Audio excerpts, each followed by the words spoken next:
quick warning for anyone with headphones on. Loud noise incoming now. Hello everyone, and welcome to episode 13 of the LDG Experience podcast. Don't listen to it on a Friday. No. Avoid Fridays. Yeah.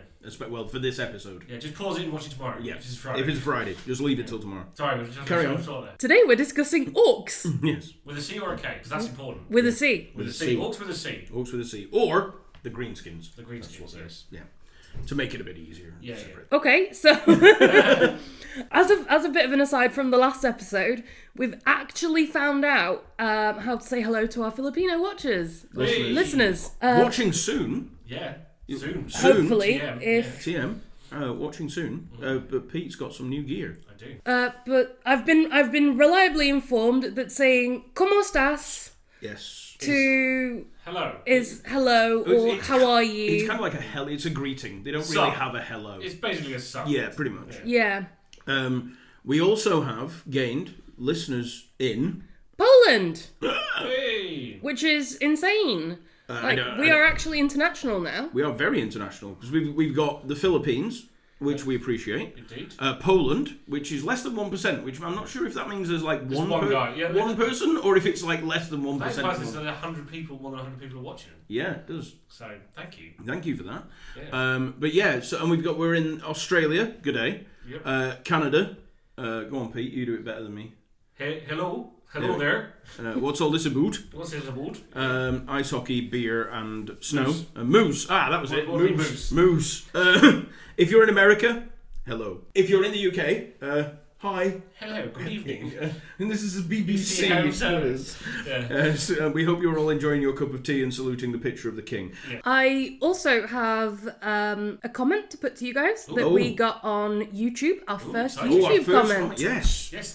This was on episode 10, which went live yesterday as we are recording this. Questions and answers. Yes. And it is a listener called Spectrum Z90 says, we need at least one Space Marine built after Randy Savage, if anything, for intimidation tactics. So, do you remember episode 10? Vaguely, yeah. Right. Did we reference the Macho Man Randy Savage? We may have done. I don't know. Because if I haven't, I can't. Now I want to. Because my memory's terrible, and I don't really remember. And I don't I would listen back, but that would mean I have to listen to myself, and that is horrific. Yeah. So, but we not only did we get that comment about the Macho Man, we also got a friend of ours called Zach, who's obviously a listener. Hello, Zach. He put a GIF under the post on Facebook. Yeah. Which was the Macho Man Randy Savage from his Slim Jim commercials. Oh yeah, snap into a Slim Jim, snap into a Slim Jim, brother. Yeah, I know. Yeah. How he ever managed that, I don't know. But that was his real voice too. Oh yeah. He talked like that all the time. But I have to say, so to our early comments, terrible names I forgot already. Yeah. But you have inspired me. I promise you, I will paint up a Macho Man Randy Savage Space Marine. Here's the thing. What colours? Yeah. No, not that. Because that is a perfect segue. Are you going to do it on your live stream? And if you are going to paint it on your live stream, where would people watch you paint I like that. Hey, on your live stream? The segue. Oh yeah, brother. Right. Yes. If I may have to paint it on my live stream now because that would be because that was a segue. Yes. So I am. Thank you for that lovely segue. I am streaming on Onyx Dragon Gaming Mondays, Tuesdays, and Wednesdays on Twitch.tv. I was about to say Twitch.com. No, not. TV. It's registered in the Island Republic of Tuvalu. Yes. Of course it is. This is one of those random facts I know. I thought it was .tv because TV. Television. No, that's why people use it, and it also represents a large portion of the GDP of the Island Kingdom of Tuvalu is licensing their .tv domain name. Yeah. There you go. There's a random internet fact for you. Yes. This is why my brain is full of useless crap like this. Anyway, which is why you're on this Twitch.tv, 6 till 10 on Monday, Tuesdays, and Wednesdays. You can see me painting all sorts of random stuff. We're currently finishing off our Night Golden Army, and then on Mondays and Wednesdays. Tuesdays is a casual stream where we paint all sorts of random stuff. So that could probably be, if you want to see a Macho Man Randy Savage themed Space Marine painted, that will be the day. Well, he's got to be an Imperial Fist, right? So No. He'll be his own chapter. Clearly, he's got to have his own personal chapter. Yeah, I'm not just talking about painting a Marine with, like a normal Space Marine, but then with a Macho Man style head. No, we're talking like an actual in the colours of Macho Man Randy Savage. Okay. I'm going to have to do some research and figure out what is the best of Randy's outfits to use? That's going to take. What's his most iconic? He has a really he has the really cool silver one. I was thinking the silver one for WrestleMania 9. The one where he comes in on the camel. Yeah. Yeah, but the worst one. The worst one, yeah. But he comes in when he's on commentary. Yeah. That might be 8. But I think. I think it's 8. Yeah, WrestleMania 8. It's the one where Hulk Hogan returns and randomly wins. And ruins wrestling again, yeah. Yeah. But anyway, yeah, so it's either that or I'm thinking of the one like the neon sort of colour one. That's probably like the most. Anyway, I'll do the research, I will find it, and I'll make sure that.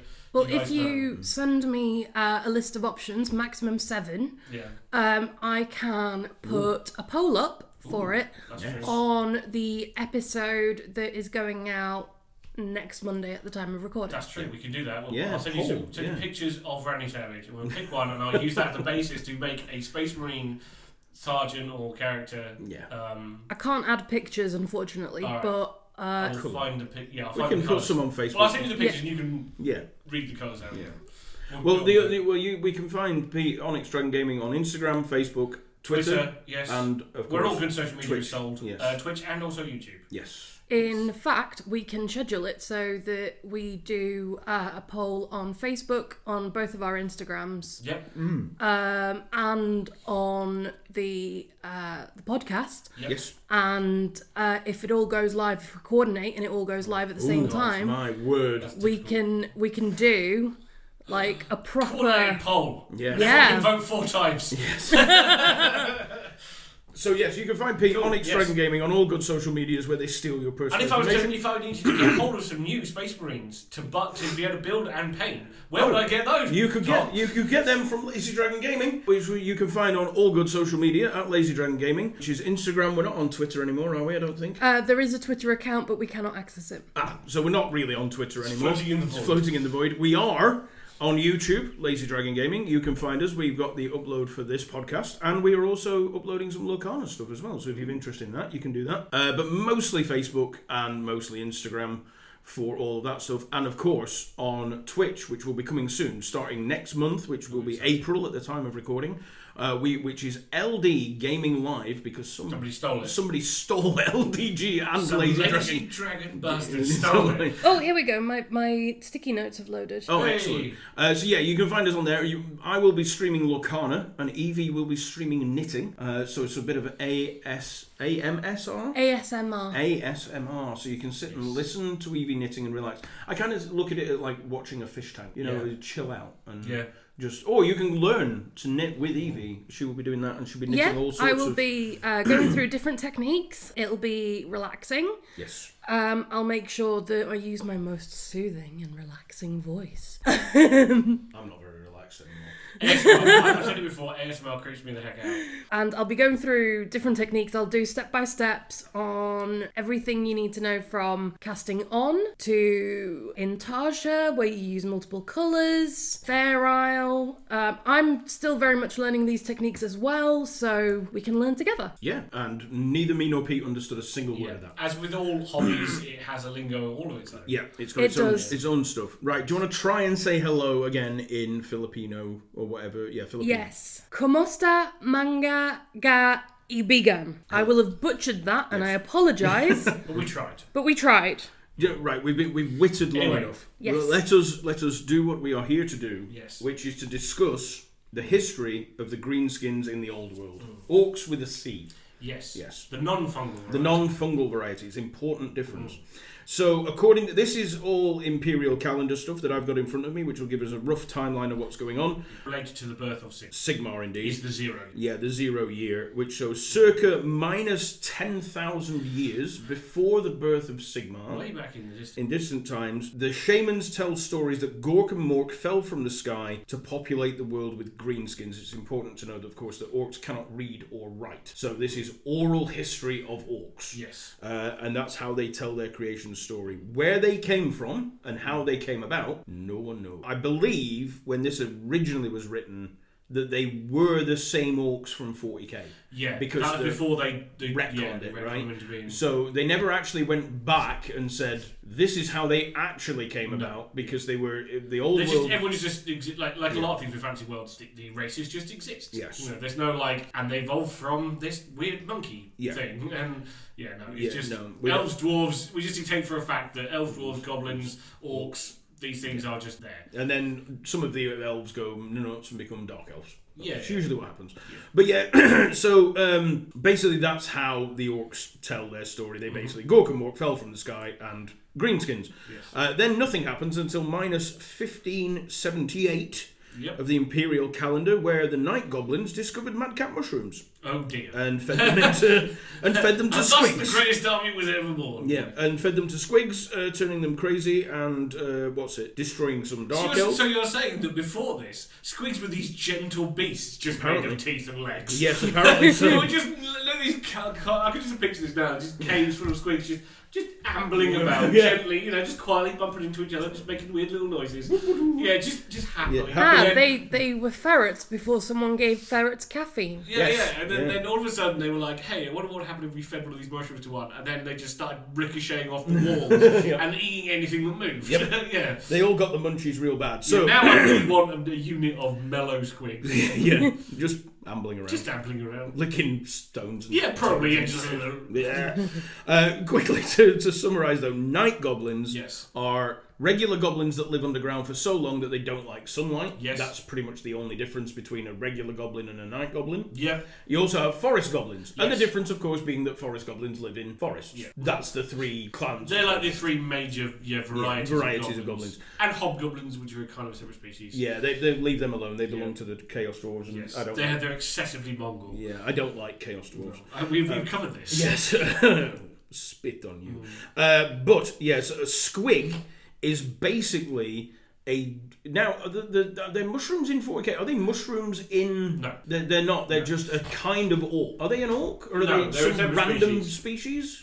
They're just a species. The right. squigs come in all shapes and sizes. Yes, including huge. Less so than they do in 40k. Yeah, you don't get squigoths in or hair squigs. Hair squigs, or yes, because orcs don't have any hair in 40k. We'll cover that in the next episode. Yeah, we'll get to that. But no, squigs are just this weird creature. They're sort of mostly red. Usually, they are pretty much just literally like imagine a space hopper with stunty legs and a mouth the size of the side of the space hopper, one side of the space hopper.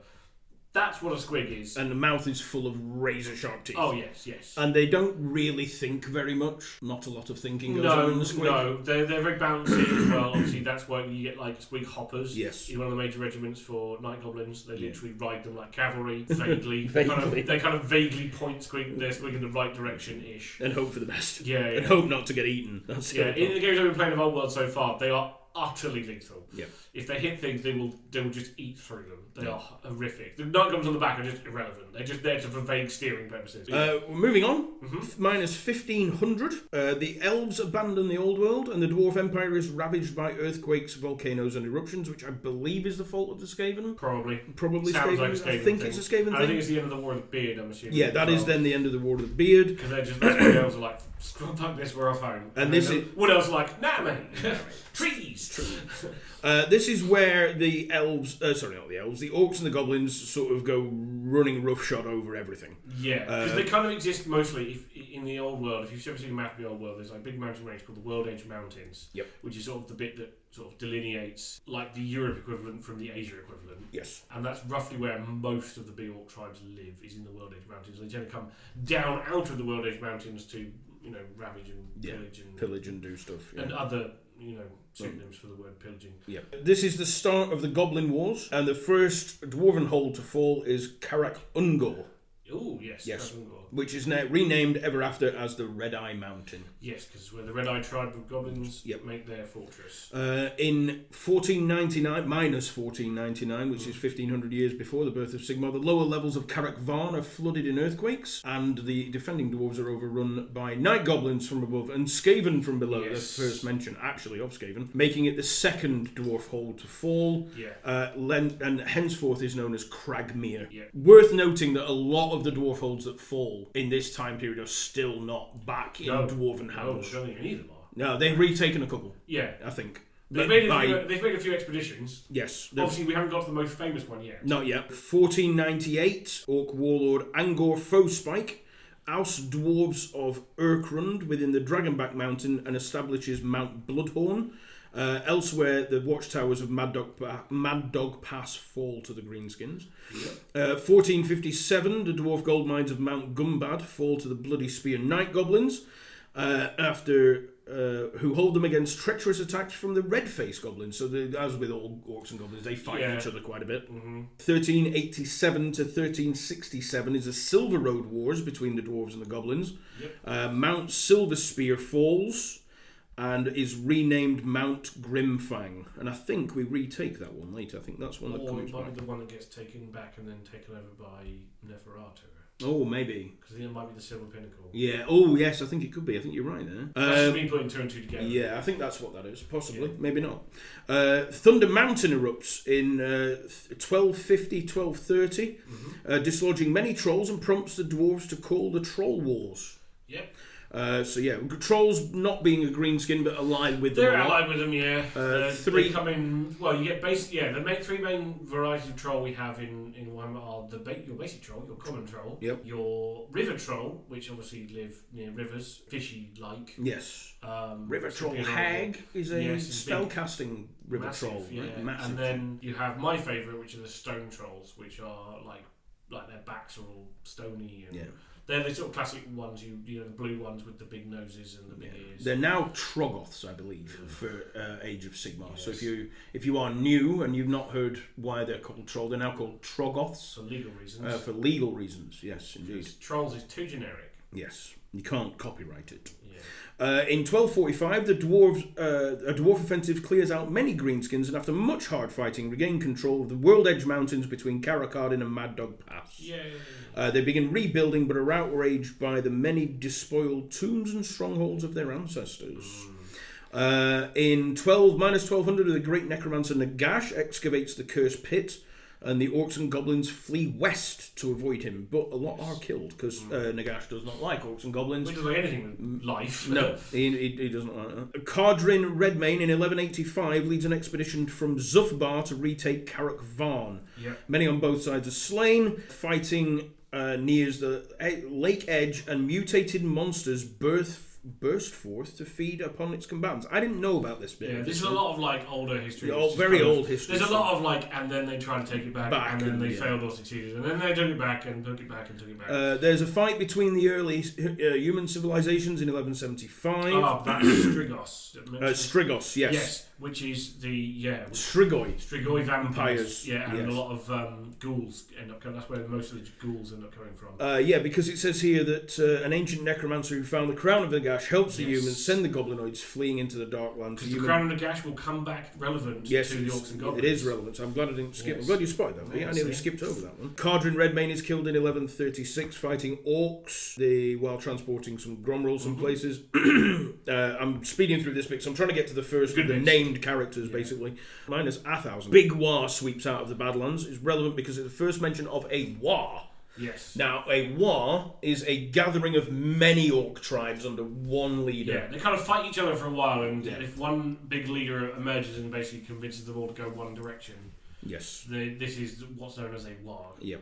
They're usually named after their war boss. Yeah, they usually have a. So as we'll come to later, there will be things like War Azag and War Grimgol and all sorts of bits, So after this, there's a lot of fighting between the dwarves and the orcs as we go down to, because I'm trying to find the exact date, where it's really... There's the Battle of Blackfire Pass, which is super very important. Which I will not skip over this bit, because this is Imperial Year -1 and Sigmar. This is where Sigmar comes to help the dwarves. Right, so maybe Sigmar, might be Year 0, might be where he becomes the Emperor. Yes, I think it is, yeah. So Blackfire Pass is very important because this is where Sigmar comes to save the dwarves, and in return gets given a hammer. Yeah. Which is... Of no significance. Of no significance till much later on. No. Well, the hammer itself, it's just a hammer. He was like, I need to put up some pictures, and the dwarves were like, we got you, fam. Yeah. So then the orcs invade Tila, which is Italy. Tilia? Yeah, Tilia is Italy, essentially. Then we have another major event. This one's important because the Brittoni, which were just a tribe, fight the incursion of greenskins that descend from the Grey Mountains. Yes. The orc warlords demand tribute from them, but they're rejected, and for the next 400 years they fight against them until they become disturbingly French. They come with Gilles Le Breton conquers all the lands west of the Grey Mountains, routs the greenskins, and founds Bretonia. Yes. Which is disturbingly French, but it is important because that's where Bretonia. That's its sort of founding thing is against. Because as you've noticed with a lot of these, the Empire is founded on fighting orcs. Yeah, Bretonia is founded fighting orcs. Yeah. Like dwarves' big thing is fighting goblins and orcs. Yeah. There's a lot of that. Yeah, there's a lot responsible for a lot of history. Yeah, indeed. Yeah, that's why we're covering them. So Bretonia is now a thing. The Empire is now a thing. Has been for 1,000 years at this point. This is where we first get forest goblins in 1115 to 1140 of the imperial calendar. They emerge from the woods to fight against the Skaven over the plague-ridden empire because of the Black Pit is spewing out plagues at this point. We're not going to cover the Black Pit yet because that's Clan Pestilence even. Sorry. Yeah, Clan Pestilence. We're not going to cover them yet because they're going to come up in the Skaven ones later. Then there's Bretonians fight some more orcs. Knight errants at Blood River, where they get the fiefdoms of the Border Princes. Yes, which is important. And now in 1705, this is where it begins. Yes, Gorbad Ironclaw, one of the greatest war bosses in orc history. Yes. Fantastic miniature from back in the day as well. Defeats Crusher Zogoth and unites Ironclaw and Broken Tooth tribes at the Fortress of Iron Rock. Because he's so awesome that he had a rune fang nailed to his shield. He did. Yeah. He had the sullen. I want to say it's the sullen rune fang that he took off of somebody. Well, he does say here that he does wipe Sulland off the map. So I'm going to go with this is why Sulland is no longer one of the provinces of the Empire. Yeah, and the Sullen Rune Fang is one of those ones that gets handed out to people like Kurt Helborg. Yes, after they get it back after all this. Yeah, the Emperor of the time is Sigismund IV. Yeah, I don't know a lot about him at all. He's just one of the emperors. Yeah, so Gorbad Ironclaw, of course, is the leader of the Ironclaw tribe. Yeah, he is a huge orc.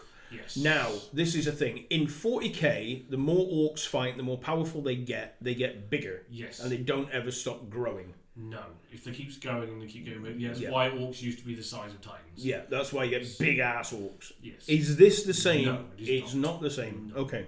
So, he just is a physically big orc. Is he a black orc? No, he isn't. Specifically, Gorbad Ironclaw is not a black orc. That's important. He is just an orc. Right. Yeah, there is only one big major black orc who's my favourite, who will come up a lot later. We've got a lot to get through before we get to that one. So this is pre-Black Orcs. This is pre-Black Orcs. Yeah, we haven't got Black Orcs. No, yet. at this point. He goes through. He rides a war boar. He does. And he has a lot of orc biggins. Yes. So there's a lot of battles involving orcs involved. It is important to note as well that not only did he destroy Sulland, but he ravaged the Moot. Yes. As well. Now the poor halflings. Yeah, the Moot is effectively the Shire. Yes. For those people who know Lord of the Rings more than they do Warhammer, the Moot is their version of the Shire. The halflings get absolutely massacred out by Gorbad. He doesn't like them; he eats them, I believe. Yeah. He likes a good halfling meat. Halfling meat.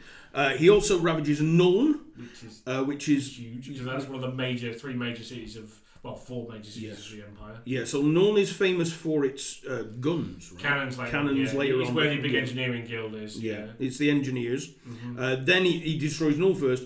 Then he destroys Sulland. Yeah. And he takes one of the 12 rune fangs. Yep. Which he keeps until he dies, I believe, and he disappears with it.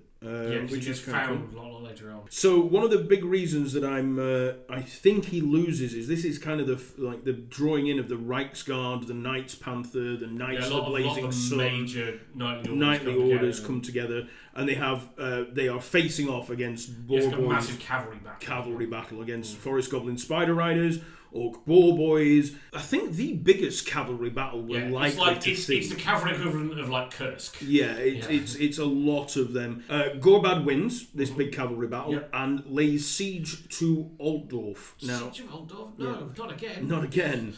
Altdorf, of course, being the capital. Yes. Is it the capital at this point? I think so. I think so. Yeah, it might be. I think it is. Very difficult to keep track because the capital of the empire moves around based on who the emperor is at the time, right? It does for a while. Yeah. Yeah. Well, obviously, this is just before we're actually now at the stage where we're just before what is now the setting for Warhammer: The Old World. Yes. So we're just leading up to this. Yeah, so we're actually about the time of the Three Emperors is about. I think this is part of the reason why we have the time of the Three Emperors. Right. Yeah. So basically, I think after Gorbad loses, there's a lot of like politicking goes on in the empire, but also so many orcs and goblins have come from so far and wide to this war. It really knocks them back for a long ass time. That's why they're not really a thing. A thing for a bit in this thing. The siege of the Emperor's Palace, which of course is in Altdorf, so it is the capital at this point. Thank you for telling me that. He unleashes not only goblin and orc rock lobbers, but also wyverns, which fly in. Yeah. So and it's at this bit that he loses this this particular siege. Yes. The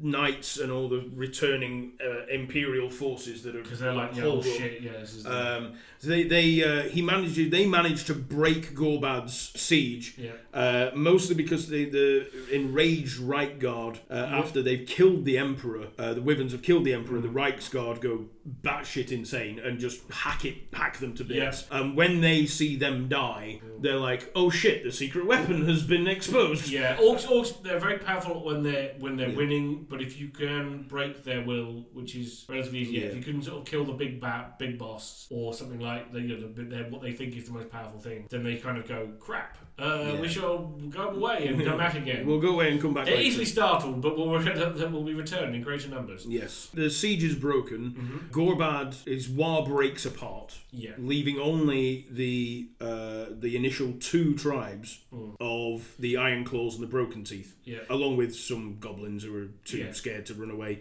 and they're running along they're fleeing down the banks of the Reich, harried by not only by the men of Sulland that are left, but also other greenskin tribes as well, because of course because if they can now's the time to take over. Lads. If they can get Starscream-esque.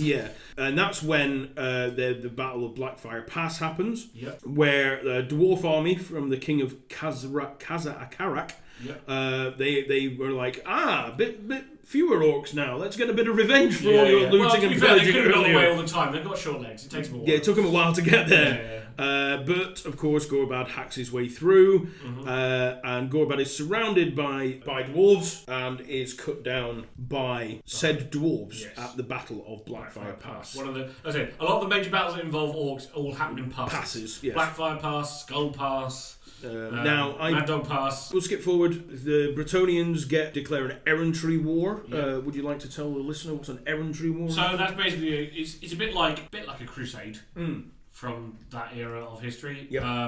It's where a lot of young knights can earn their spurs or their heraldry, or whatever you want to call it.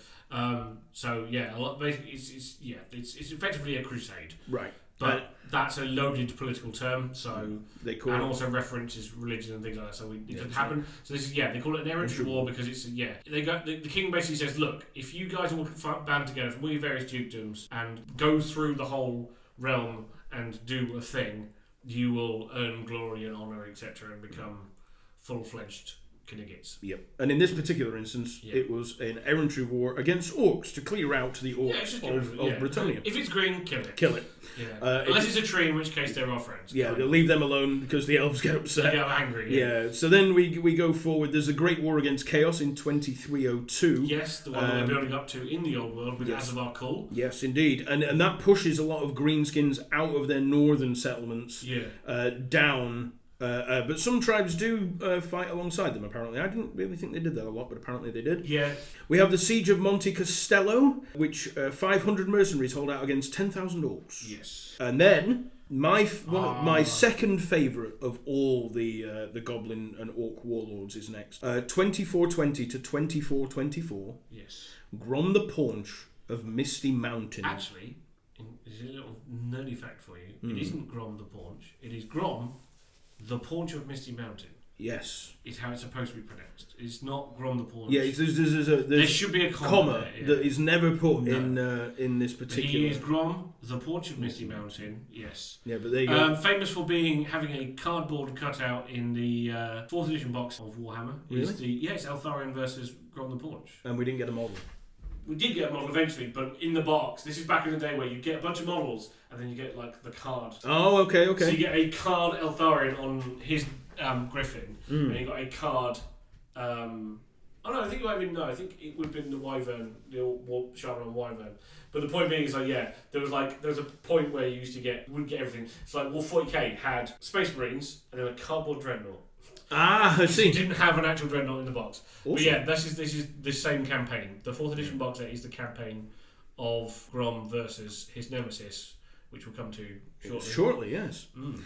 So Warlord Grom was a massively fat goblin, if you can't tell. Yeah, he was so. And his faithful servant Niblet, who was his chef or something. It's Bannerbearer, I think. Bannerbearer. In the same way that Makari is to Gazgar, he's always thing and Grom and Niblet on his chariot. On his made from the roof of the Temple of the White Wolf from Middenheim. Yes. Which we'll come to. We'll come to in a moment.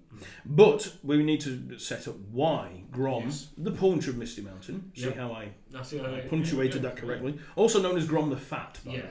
And the reason why he's out of earshot. Yeah. The reason why is because in his younger days, Grom was a normal goblin. He was. And he was challenged, I believe, or there was a bet of some description, to see who could eat the most. Yeah. And he was eating from a troll. Yes, remember rightly, he eats troll meat. Because this is why he has regeneration. Yes. So what's happening is he's cutting steak off a troll. Yeah. And eating the steak. While he's eating the steak, the troll is regenerating. Yes. So there is never less troll for him to try and eat. But also, it's also regenerating. It's also regenerating inside him because trolls regenerate. Yeah. Like there's a never-ending supply of troll, and he is trying to outdo his. But also, as he's digesting it, he's kind of getting a bit of the troll in him as well. So that's allowing him to expand. Yes. Without killing him. Yeah. So he gains regeneration, which of course is it's very a special rule. Yeah. Very powerful. It's one of the things that trolls are known for is their ability to regenerate. Yes, unless it's without fire. Yeah. Don't always burn. They're a bit like hydras, except that if you cut the head off, they die. Yeah. Best way to kill a troll, cut off its head. Yes. But yes, as a result of consuming mountains of troll meat, Grom gets bigger. Yes. And fatter because this meat inside him never goes away. Yeah. It's always in there regenerating. Yeah. As it's being digested. He can't digest it fast enough. No. So he just keeps getting bigger and fatter and bigger and fatter, and this troll meat's always still there. So that is why Grom the Paunch of Misty Mountain. We can call it Grom the Paunch for it's Grom the Paunch from now on. Yep. Not only is he like the biggest goblin, he's also one of the most powerful because he can regenerate and he's got huge mass. Now he sets off on his war where he is able to bully orcs for the first because he's huge now. So he attract normally goblin wars are made up mostly of goblins. Yeah, pretty much, and snotlings and trolls and whatever giants and stuff. Anything smaller than said goblin. More stupider than the goblin. Yeah, exactly. But because of the epic proportions of Grom, he is able to bully orcs into following him and beats several orc war bosses and drags these clans in. So he now has quite a large. The Broken Axe tribe. There we go. I knew we'd get there eventually. So the Broken Axe tribe, which is a really cool skull and two bones. It looks like a dinner plate. Yeah. Looks like someone's about to eat with which is really cool. He did there. He basically just goes across the old world from the World Edge Mountains through the Badlands into the Wolflands. Yeah. Does all sorts of things. He beats up men, he beats up dwarves, he beats up elves. He goes all the way through the Empire until he gets to the ocean. But yeah, so once again, Blackfire Pass. Yep. If I were the dwarves, I'd just be like, you know what? We're going to collapse the sides of it. It's not going to be a pass anymore. It's just going to be flat. Yeah. And we are going somewhere else. Yeah. But no, they keep trying to live there. That'd be sensible. Oh, in very, the reigning empire, Dieter the Fourth, the Elector Count of Stirland, he has his capital in Norn. Yes. Which is a bit different. Also, he's fucking useless. Oh, yeah. He doesn't do anything. A lot of the emperors of the empire are useless. He earns himself a fresh entry into the Book of Grudges by not sending help to the dwarves when they requested help. Oh dear. So yeah, there is an entry in the Book of Grudges especially for him. Basically, this is the rise of Magnus the Pious, who I believe is one of the 3 emperors. So no, because this is the rise of Magnus the Pious. Since Imperial hero Magnus the Pious had become emperor years before. Oh no, there we go. Yeah, I was going to say, Magnus the Pious becomes emperor by defeating Asvar Kull. Yeah, that's right. So we haven't got there yet. Well, no, that's happened. This is no, in the old world time. I mean, in the time we're building up. That's what we're building up to in the old world timeline. But yeah, he sort of ravages around the old world. Yeah, he just basically a lot of what Grom does is just ravage around the Empire. Yeah, I think he made a brief stop at the city of Miedenheim, where yes, indeed, the roof timbers of the Temple of the White Wolf. So that's like the big. So like the city of Miedenheim. Sigmar is kind of like the secondary god after Ulrich, who's the god of wolves and battery and all sorts of nonsense. And the big temple of the White Wolf is in Miedenheim. And he steals roof timbers to make. Yes, he does. To make his famous chariot, for which his model is obviously on. Yes, and he's a really cool model as well. It is, yeah. It's 3-wolf chariot. Yeah, because most wolf chariots only have two wolves. Yes. Grom is so large that he requires a 3rd wolf. Yes. He goes through Nordland. He takes on the Imperial Navy. He just goes round and goes things.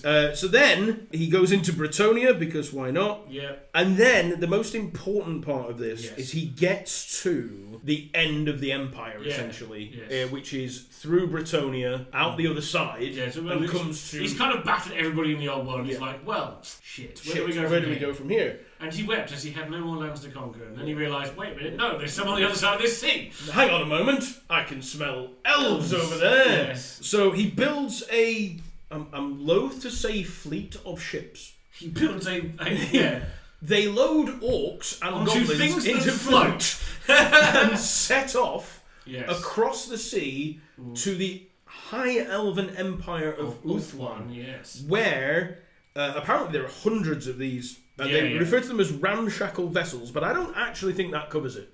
It's stuff that floats with orcs on it, isn't it? Really? Yeah, and some kind of propulsion system. That propulsion system might be thousands of snotlings, or it could be sails, or it could be waterworth. Who knows? Who knows? But yeah, they make landfall on the Kingdom of Yvresse. The Kingdom of Yvresse, yes. And they also have some shaman and other stuff with them. And they actually start winning. Yes. Because this is the thing.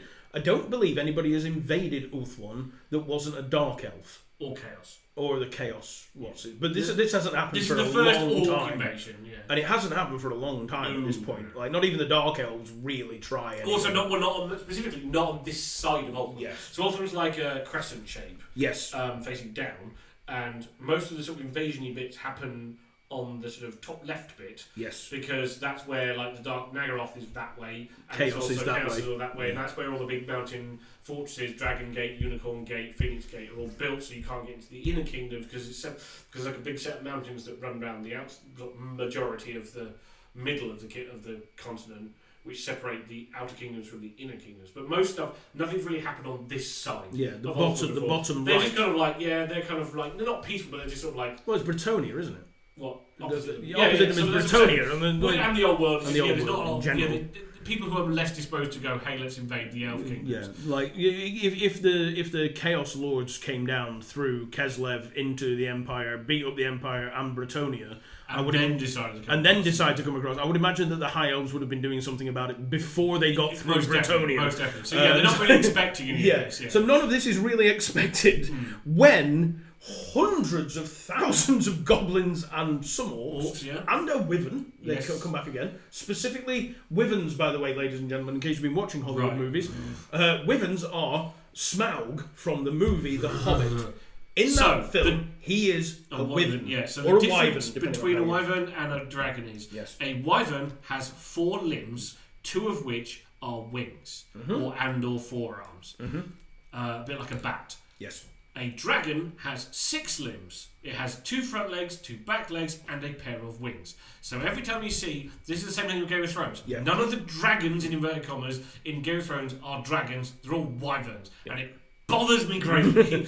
It really annoys me as well, because if you look at a copy of The Hobbit, an older one, not any of the reprint ones. Well, the sketch that Tolkien did himself. Yes, at the top there is a picture, a very small one, of Smaug. Yeah. And Smaug in that picture has 2 rear legs, 2 front legs, and a pair of wings. Yeah. But if you watch the movie The Hobbit, where you see Smaug in there, that is actually a wyvern. Yeah. Because his 4 limbs. But it's become this thing in Hollywood. It's become this thing in Hollywood where every depiction of a dragon in I can think of in recent memory. Yeah. They've all been wyverns. Yeah. It bothers me to know. Now I know that old Hollywood used to get it right because movies like Dragonheart. Oh, Dragonheart, great movie. Now you might know this. The dragon in Harry Potter. I think that was a wyvern as well. Which one? The one that they kept. All of them. They won't be the first. Yeah. No, they were up there. But Dragonheart, they got it right. Oh yeah, they did. Great film. Yes. The difference in Harry Potter, though, is that dragon is the collective term for all the different species of dragons. So in that, you've got, like, the Hungarian horntail, which is what Harry fights in the first task. That's definitely a wyvern. That's a wyvern. Yeah. We don't get to... We don't see the other ones. Properly. They're shown as miniatures, but I don't remember what they look like. That's a really clever way of doing it. Yeah. They pull them out of a bag and they're tiny. I'm not a huge Harry Potter fan. No, they're really no. So they're supposed to randomly pick the rather dragons. than picking a name, they pick the miniature out. They actually pull out a moving miniature version of the dragon. Yeah. Which I thought was a really cool way to because then they don't have to CGI the bigger one later. Yeah, that is very clever. It was really cool. No, I can appreciate the film. That was pretty awesome. Artistry. Yeah. And then they fly out of Gringotts on a dragon as well. And I think that's a wyvern as well. So it's their fault. Maybe. What I'm saying is it's Harry Potter's fault. Could be. Yeah. Could be. Ruined dragons for a whole generation. Ladies and gentlemen of Hollywood, dragons have 4 legs and wings. Yeah.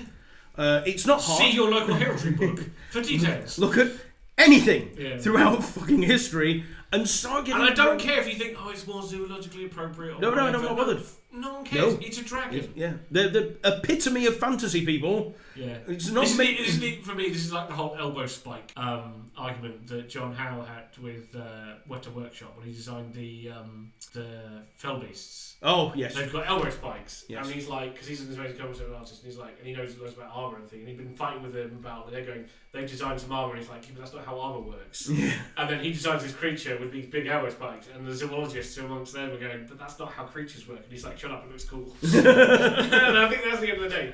Yep. Anyway, that's our tirade. Tirade for the day.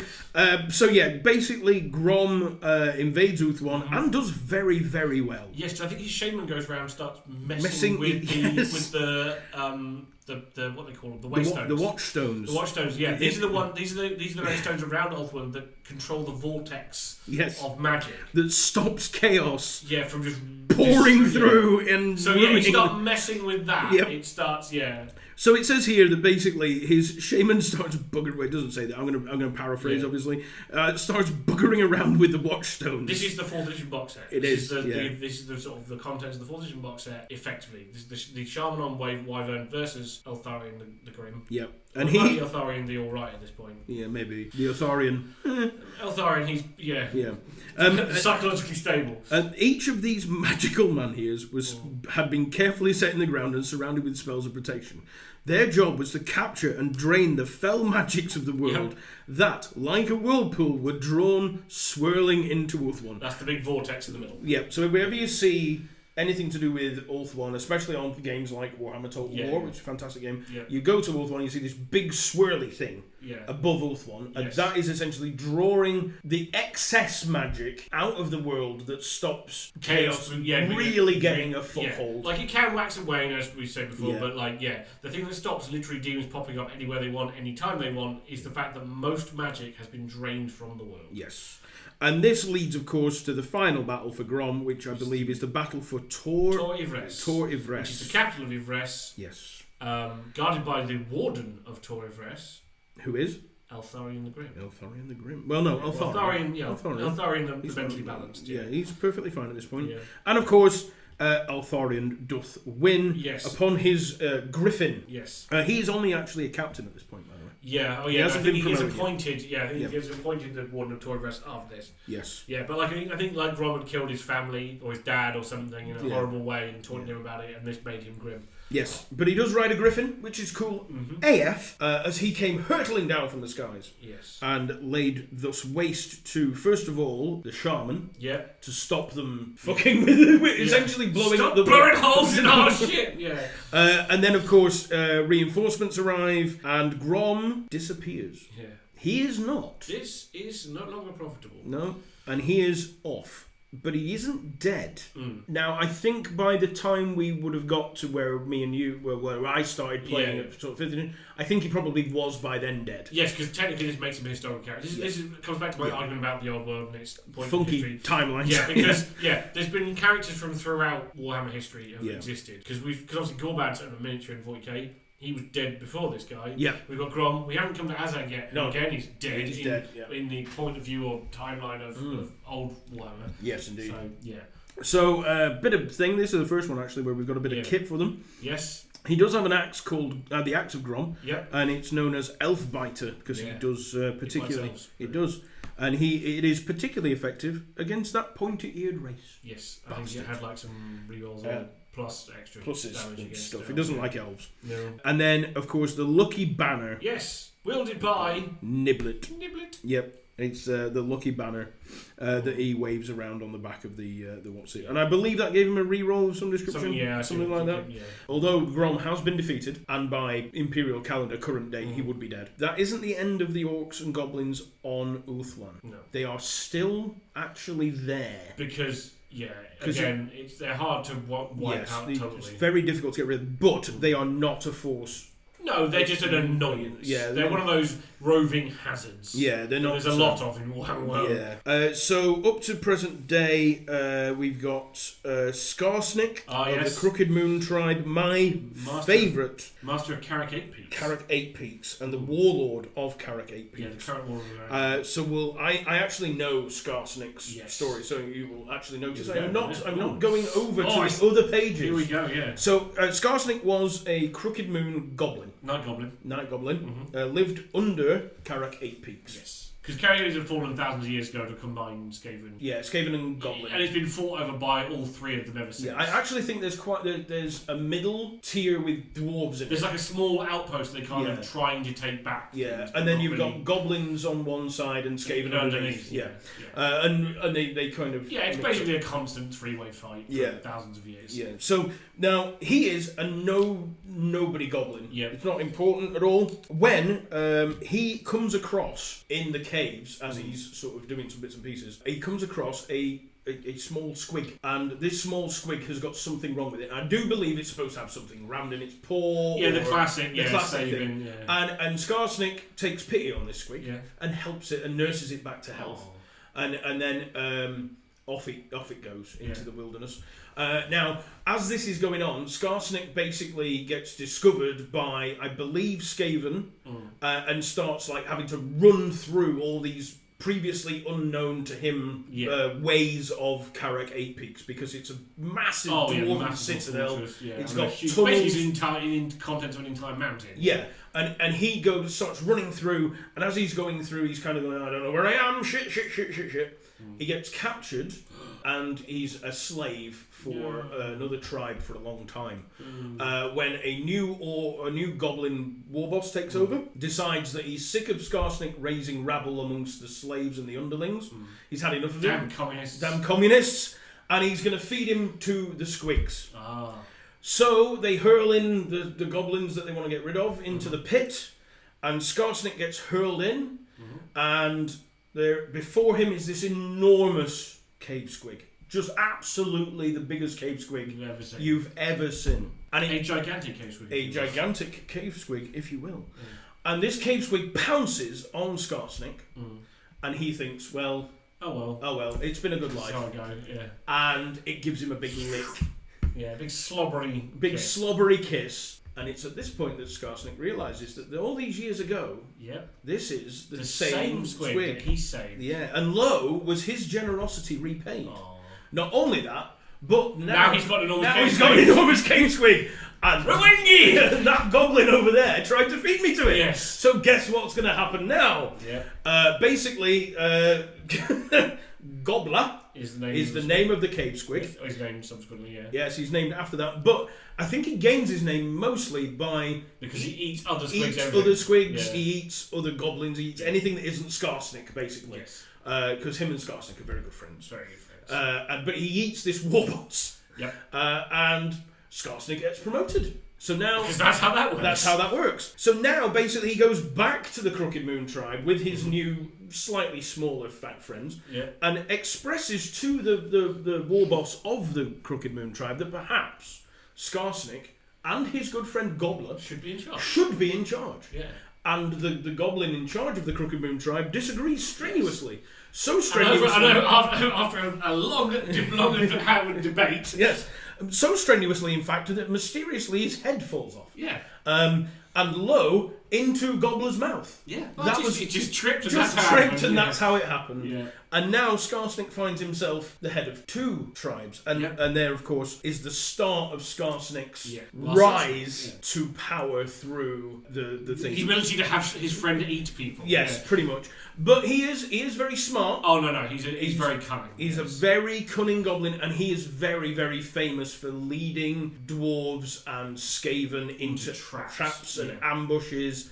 And it's because he knows and spent so long rushing around avoiding things in Karak 8 Peaks, where he basically had to hide from everything for so long. Basically, because of his knowledge of Karak 8 Peaks and the underside, he basically takes control of all the Night Goblin tribes in Karak 8 Peaks, the Goblin tribes on the outside. I think he makes alliances with the Skaven. Yeah, he does, and help wipe out the dwarves. Yeah.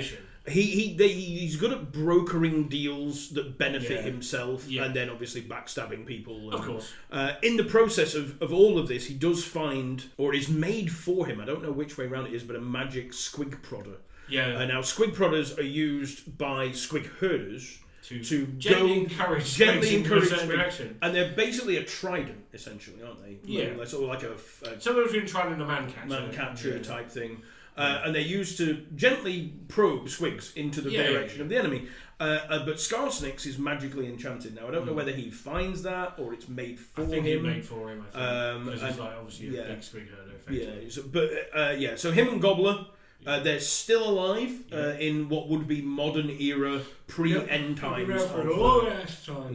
Pre-end times of that. He's still going. He is the preeminent goblin of our time. And he is also my favourite because his backstory is amazing. I cut it short. He also has an absolutely gorgeous model. He does, yes, fantastic. He never got a new one though. He did. I think the upgrade, wasn't it?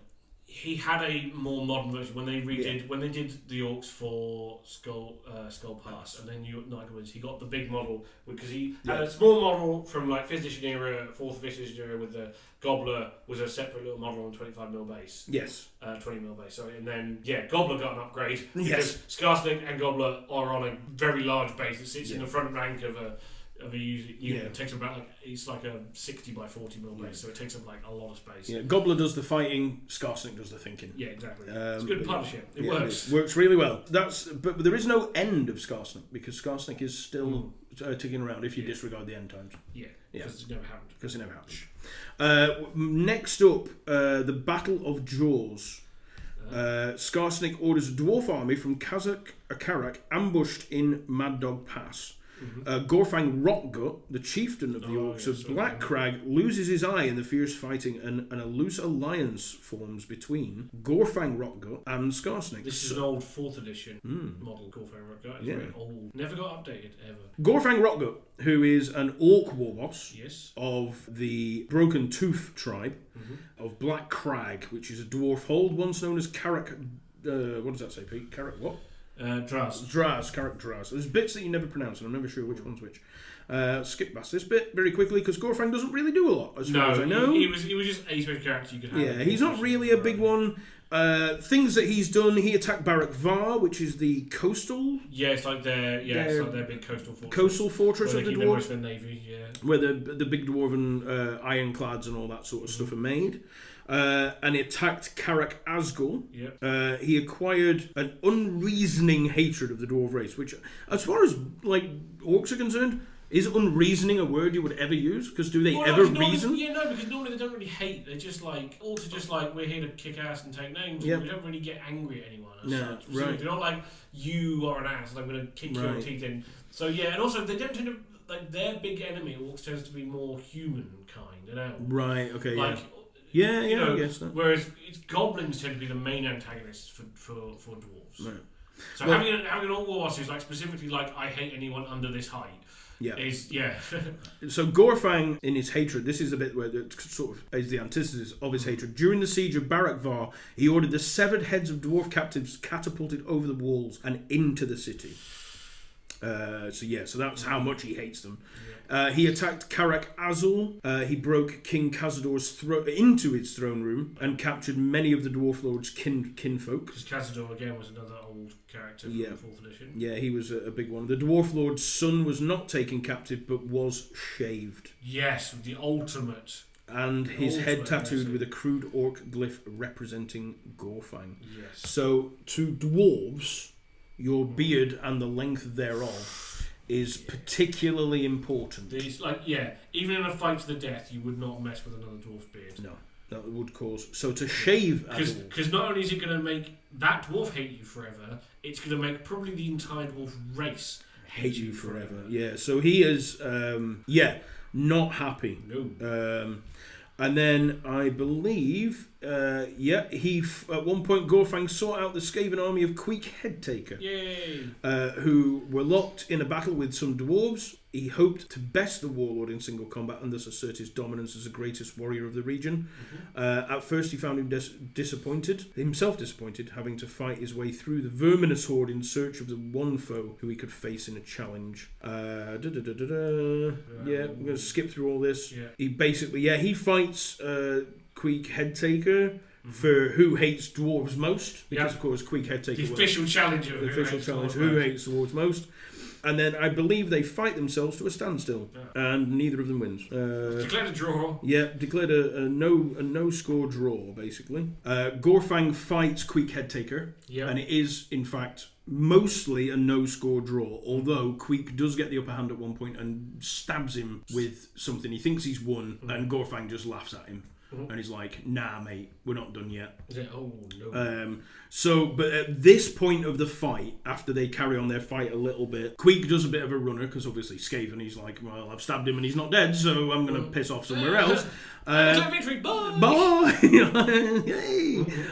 This is where Khazric, the son of King Khazador, appears, having taken the Slayer Oath and has come to kill. Yeah, because I think this is the start of the lineage of Karak Kadrin. Then yes, this is where the Slayer Kings of Karak Kadrin come from. Yes, but it doesn't actually say that either of them won. Essentially, in this thing I'm reading now, they both try and fail to kill each other. Yeah, and Queek Headtaker buggers off. Basically. And in recent years, rumours have begun to spread amongst Greenskins that after many centuries, Gorfang has finally started to get on a bit. Enraged by this slight to his name and eager to prove that he is still the toughest warboss around, Gorfang decides to gather an army and attack the dwarf-controlled portion of Karak 8 Peaks. He is, at that point, I believe, that's where he meets his end. And that is the end of Gorfang, I believe. But again, like the other ones, like Grom, he doesn't actually have a specific death he just Yeah. sort of fades away rather than dies, which I imagine is actually worse for orcs. Because the worst place that all orcs can think of, retirement. Yeah. Now we have missed a couple that I'm going to go to because they are important. Here he is, 2512 to 2515. Yep. My good friend and the first orc war boss model I bought was Arzag the Slaughterer. Not a war boss. A shaman. Is he? He does end up leading a warg, but he is specifically not a war boss. Let's have a look. He is a shaman. Ah. He is a very powerful shaman, being made more stronger and more powerful by the use of a magical crown that totally doesn't speak to him. At all. No. So Arzag the Slaughterer is very famous for a couple of things. Yes. The first one being he rides a wyvern. He does. An actual wyvern. Yes. Not a dragon. No. An actual not a dragon even pretending to be a wyvern, or a wyvern pretending to be a dragon. It's actually a wyvern, and it's his good friend. It is, yeah. And I believe it's called Skull Muncher. Yes. Skull Muncher, which is his... He raised it from egg. Yes. So when it hatched, he raised... Azag has had two models in the past. One was the classic wyvern on a shaman on a wyvern model from 4th edition, and then he got an absolutely stunning upgrade in the 6th and 7th era. Right, I missed that. It's one of the I have the original. Shame that it was metal. Yes, but it was absolutely stunning. It's one of those models I really hope that Forge Worlds. I know that they must. I hope they do it as a at least a made to order model, because it is absolutely stunning. It's one of the greatest orc models ever made, in my opinion. Even though it barely is together. But yeah, as a model itself, if you just see it it is absolutely stunning. They are. Arzag was my war boss for a long time. So, early life of Arzag the Slaughterer, he finds himself being chased by Chaos Warriors, I believe, in the north of Keslev, up that way, somewhere above there. And he is chased into an old tomb. Yes. Where he finds some shiny things. And one of the shiny things he finds is a lovely metal golden band that goes around his head. So, of course, being an orc and it being shiny, I would obviously look better if I put on this shiny thing. So he does. Yes. And then it starts to talk to him. Yes. So not only does it lead him out of this particular trap that he finds himself into, which he's very grateful for, not only does it do that... It keeps giving him handy suggestions of how to gain more and more power. Yes, it keeps gently suggesting to him that perhaps it would be better if he were to do this rather than that. And he finds, of course, that when he listens to this rather than that he starts winning. Yes. Rather a lot. And then around this sort of time, that's where he gets the egg. He goes and gets a wyvern egg. And of course, Skull Muncher is hatched from the wyvern egg, but it takes him a while to grow up because obviously he's tiny, but he doesn't get him. And it does say that unlike any orc warlord that had lived and died before him, with the crown controlling his mind, Arzag began to use un-orcish words and often tried to explain orders to his subordinates instead of simply cracking skulls and bellowing at them. However, the Greenskin's personal will is far too strong to simply erase, and at times the crown of sorcery and Arzag's willpower would struggle for control, which would of course lead to problems on the battlefield. Yes. When Arzag wanted to charge headlong into the enemy, and the crown's like, no, don't, good idea. Yeah, don't do that. So he stuttered a little bit. But that being said, Arzag laid waste to the empire. Yes. He destroyed everything. Yeah, he really properly brought them to the brink. Yeah. Of course, this was slightly helped by every now and again undead rising out of the ground to help them, completely unbeknownst to why. Yeah, just completely unrelated. Unrelated to any other situation that was going on around them. The undead would randomly appear, and Arzag would give out strategic commands and employ flanking manoeuvres, and send his cavalry around the weird tactics. Or completely unbeknownst to everyone. But yeah, so he basically does that. It's a troll lands. That was where he was. Troll lands, that's it. And he was in the den of a chaos troll. That I knew. Of course, the crown of sorcery is an ancient artifact that once belonged to the one and only Nagash. It is is one of the things that you need to find if you want to kill Nagash. Yes. Or resurrect him. Yes. So when Nagash was quote unquote killed, the problem was he'd had his hand severed. Yes. The crown of command was lost. Yeah. Or crown of sorcery, was lost. and the Black Pyramid is still built. Yes. So, because in order to kill Nagash once and for all in the original Warhammer world, you would need to find and destroy all of these artifacts. Yeah. Because he basically, if you kill him, his essence just slowly starts trickling back into the pyramid until there's enough of him left, enough of him there to be resurrected. Yeah, the Black Pyramid of Nagash, which is in somewhere in Kemri, somewhere. Yes, in Kemri, somewhere. Yeah. Buried under the sands, I believe. No, mostly it's buried. full on stud there. Is it just there? It's just a fucking enormous black pyramid. But how do you go about blowing up a massive black pyramid when you don't know what it does? Well, if I was to do that, what I would do would be to employ some Skaven. Oh yeah, the mortal enemy of Nagash. The mortal enemy. Whenever Nagash fails at anything... I feel like Nagash's entire deal can be summed up with the phrase, and I would have gotten away with it too if it wasn't for you meddling Skaven. Yeah. Which we'll come back to in the Skaven and Nagash stories because they're both great things. So, obviously he goes through all the different passes and all the different mountains that we've previously mentioned, and gathers up all the orcs and goblin tribes that we've previously mentioned. Like I said, this is interesting because he is a shaman first and a war boss second, rather than being an out-and-out war boss, which is usually what he is indeed. Brings people. So people who play Warcraft, he's very much the Gul'dan of this story. So now we come to because although he does lay waste to the Empire and Keslev and all these places, doesn't really do anything of note other than that. I don't think. Yeah, he just is a really big and powerful one. Yeah, it's a lot, and it does a lot. There's no like mega notable battles. No, there are lots of battles. Yeah, lots of them, battles, but they're like there's so many. It's more noted for the quantity rather than the quality. Yeah. Where we get Werner von Kriegstad, who is important because he is the Grand Master of the Knights of the Panther, or Knights Panther, I should say, and he at the Battle of Osterwald, very German. And this particular... most of the Empire is, let's be honest. But this bit is especially German. I can imagine he has a very luxurious moustache. I bet he... Actually, I think he does, because I think he's a character in something. No. Unless he's in Warhammer Total War. Well, I think he's in Warhammer Total War. He's never been in the yeah, game. It's a shame. But yeah, the only Grandmaster we've ever seen in the game is Kurt Hellborg. Does he have a moustache? Very good moustache? He has a very good moustache. Yes, I imagine... That's how you tell rank in Imperial armies. Of course. The quality of the moustache indicates how high up you are.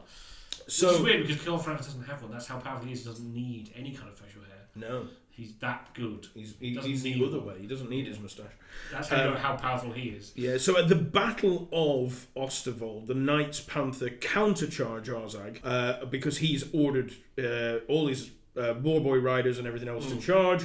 The Crown, which is currently sort of trying to gain control over Arzag, basically causes him to get distracted mid-fight where Arzag is slain by Werner von Kriegstag, the Grand Master of the Knights Panther, and of course without the Crown of Sorcery and Arzag to guide them, the ward dissipates and off it goes. It's how it works. It's why they sort of wax it when they come together like a big tide, and then once you take the head off, they kind of start fizzling out. Yeah. It takes a while usually to get rid of them, but the point is that the momentum is gone once that happens, Yeah.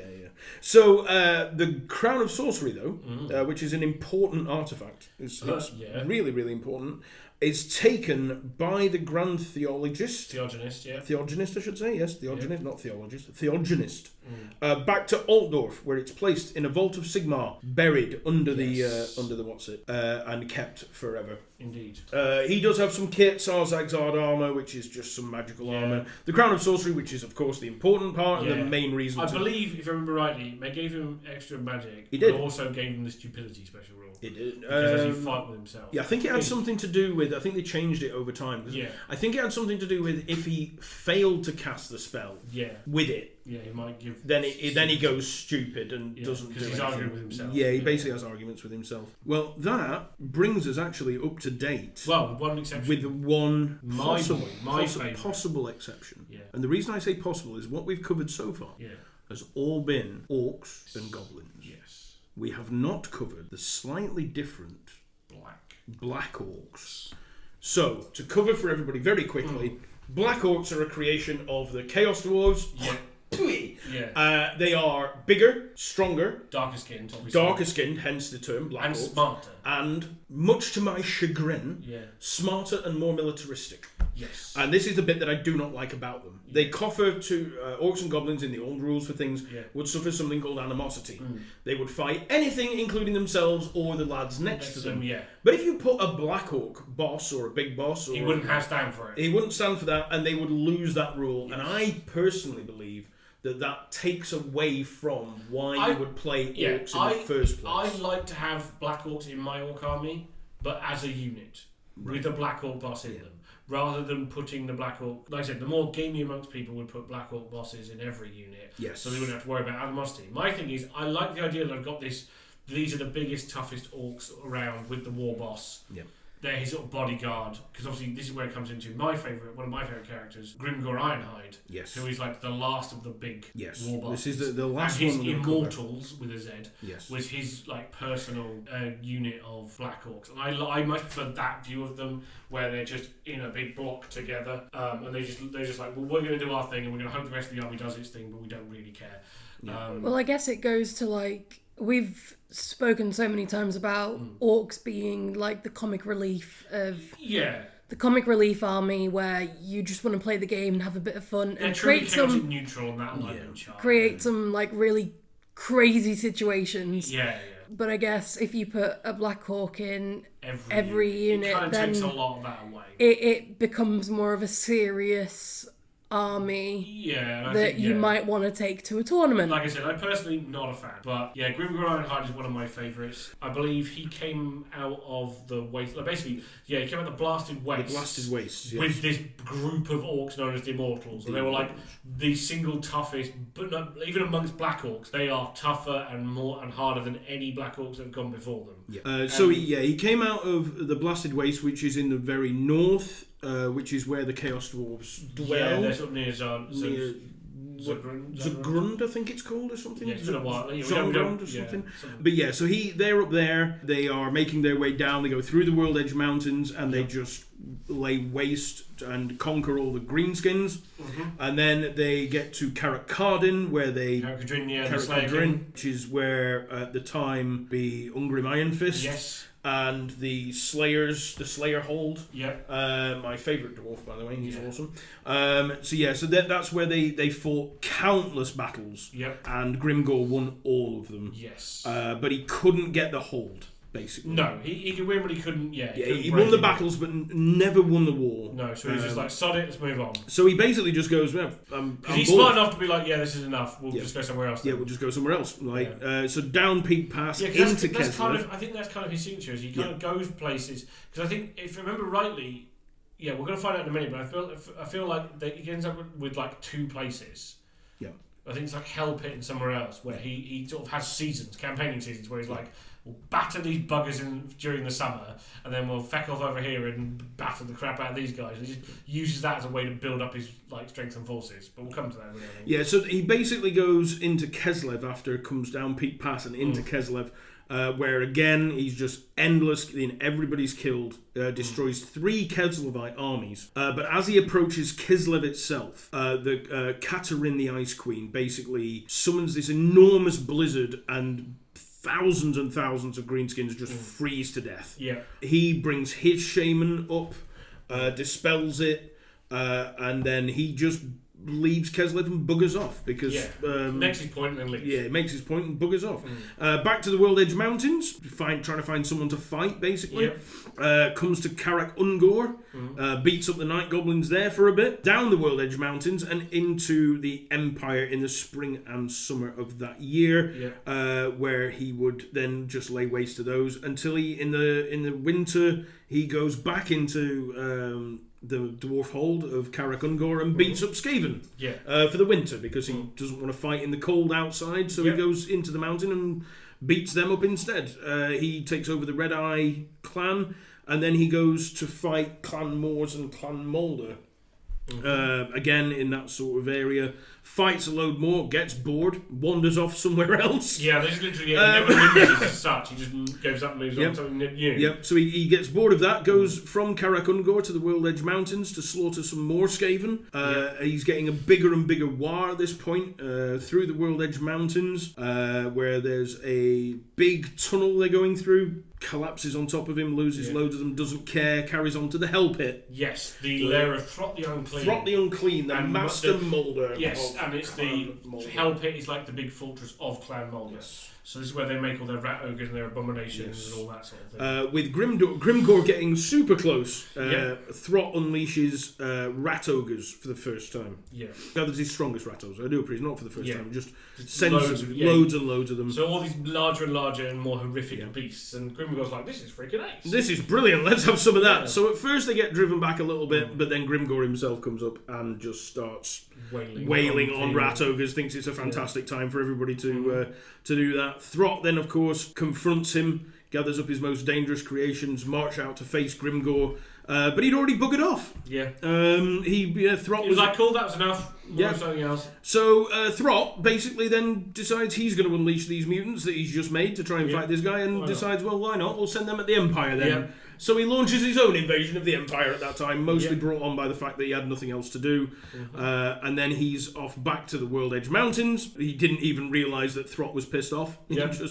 So back to Karak Ungor after his battle with the Rat Ogres. He was bored again, and he was getting a bit tired of killing Skavens, humans, dwarves. It was all very boring. So he gathered up his army and set off to the north and east into the mountains of Morn, where I believe we find more goblins, which must be nice for him. He was pretty sick of that by now. And into east of the World's Edge Mountains into the Great Skull Land, which I believe is where you find the Ever-Chosen. And this is the bit that causes consternation, I believe, about Grimgor, if I'm not mistaken. Because there was a campaign by Games Workshop, and this was the Ever-Chosen, the original Storm of Chaos. The original Storm of Chaos. That's what it was. It was supposed to be. It's something we'll go over when we come to work to worldwide campaigns. But the problem was that they prepared for Chaos to do really well. They had all these ways to help combat them. But the problem was in the reporting, Chaos got their absolutely bitch slapped. Yes. So they had to come up with some various reasons, and they didn't want to kill off Archeon. Because I remember my friend of mine getting really, really angry about this, because Archeon lost the Storm of Chaos. He lost the Storm of Chaos, and he fecked off to the Brass Keep, I think it is. And it was like my friend said, he should have just been made a spawn by the Chaos Gods. He's just failed, right? So, curse upon thy house kind of thing. But this is actually one of my favourite moments of Grimgor Ironhide. So the whole thing comes to a climactic battle outside of Middenheim, I think it is. They've got the armies of light versus the armies of chaos. Voltan, the chosen of Sigmar, is fighting hand to hand with Archeon, when all of a sudden Grimgor appears, fights its way through. Grimgor himself fights his way through to the two of them, batters them, nuts Archeon, literally just headbutts him to the ground, declares victory, and then leaves.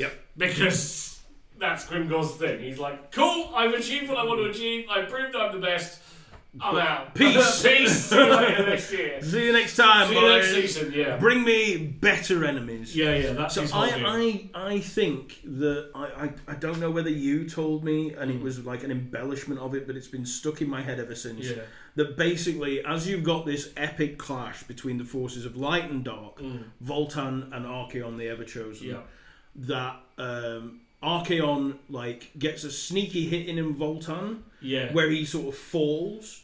And as he's about to go, the coup de grace, Grimgor Ironhide boots him in the bollocks. Yeah, when suddenly, low blow out of nowhere. My God, that's Grimgor's music! And then starts wailing on Archeon. So Voltan is down well, I'm not dead. And he's so I'm gonna, what the fuck is going on type concussion, maybe. Archeon's I've won! What the hell? No, you haven't. Grimgor basically just arrives, low blows the shit out of him, pummels him into the floor, nuts him, and he's like, champion! It is almost like the We're end out of here, boys! It's almost like the end of an episode of Raw or SmackDown, where you've got the two guys in the title fight, and then this third guy just comes in gets the match thrown out and DQ. Cashes his money in the back. Cashes in. No, he doesn't cash it, he just beats because this is obviously set up for the next pay-per-view. Yeah. He beats him down, stands up in the corner and is like, I am clearly better than the both of these guys, and then just walks to the back. Yep. This is literally the Warhammer equivalent, Yeah. of that. Yep, he is... He's just like, I'm here, I'm done, thank you very much, be gone. Yeah, he's... So then, of course... ignore that. The Nemesis crowns, all nonsense. We don't want that. Talk about the end and then we get into the end. Well, no, this is the end times. Well, I don't know if they redid it. Yeah, no, this is the end times. Grimgore. But actually, I love the original version of the story where Arco just has the absolute crap. Oh, this is where, of course, Warzag, of course, the guy turns everyone into squigs. Turns everybody into squigs, and then you get a bunch of other orcish bits and pieces and hobgoblin clans and all the rest. But that's much better story than the old. I do think that I think that is the perfect ending point for the last of the great war bosses. Because that's the whole point. He never loses. He just gets bored and moves on. That's his whole shtick. It's just like, you don't beat Grimgore. He just gets fed up. You just lock your doors and hope he gets bored and wanders. Yeah, you literally. Yeah, he's one of those one of those sort of drunk Indians sort of standing outside the door. Just like, you don't confront him. You just let him wear himself out, and then he'll leave. He'll leave and go somewhere else. But I think that's a good ending point for the orcs of and goblins of the old world. If if you have any questions, folks, leave them in the comments. Please leave a like, comment, share, subscribe. And all the other things that people... Badger your friends into listening. Yeah, give your friends a nudge. Get them to listen to our endless rambling. Yes. Or aimless rambling, I should say. And endless. Endless and aimless. Yeah. But with the end of the orcs of the old world, we are going to move on to the slightly larger... Change the spelling. Yeah, change the spelling to orcs with a K.